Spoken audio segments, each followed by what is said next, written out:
আমরা প্রতিদিন হাতে নিয়ে ঘুরে বেড়াই এক যন্ত্র, মোবাইল। কিন্তু কখনো কি ভেবে দেখেছেন, এই মোবাইল ফোন প্রথম কোথা থেকে এলো? কিভাবে শুরু হলো এর যাত্রা? আজ জানব মোবাইল আবিষ্কারের চমকপ্রদ গল্প।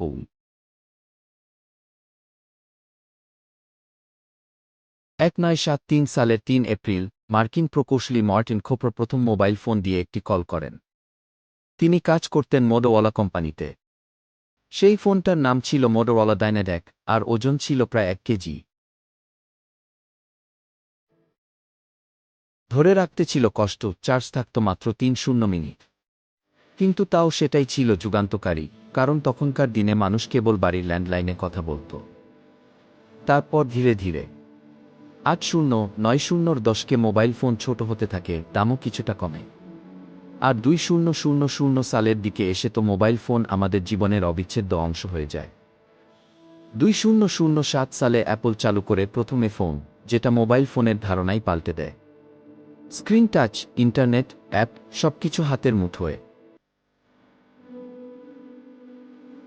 মাত্র 5 বছরের মধ্যে মোবাইল ফোন চলে এসেছে বিশাল পরিবর্তনের মধ্য দিয়ে। আজ আমরা যা ব্যবহার করছি সেটা একদমই অন্যরকম প্রযুক্তি। ভবিষ্যতে আমাদের মোবাইল ফোন আরও কত কি করতে পারবে, সেটা ভাবলেও রোমাঞ্চ লাগে, তাই না? ভিডিওটি ভালো লাগলে একটা লাইক দিন, কমেন্টে জানান মোবাইল ফোন ছাড়া আপনি কতক্ষণ থাকতে পারেন। আর প্রযুক্তির আরও মজার তথ্য পেতে চ্যানেলটি সাবস্ক্রাইব করতে ভুলবেন না।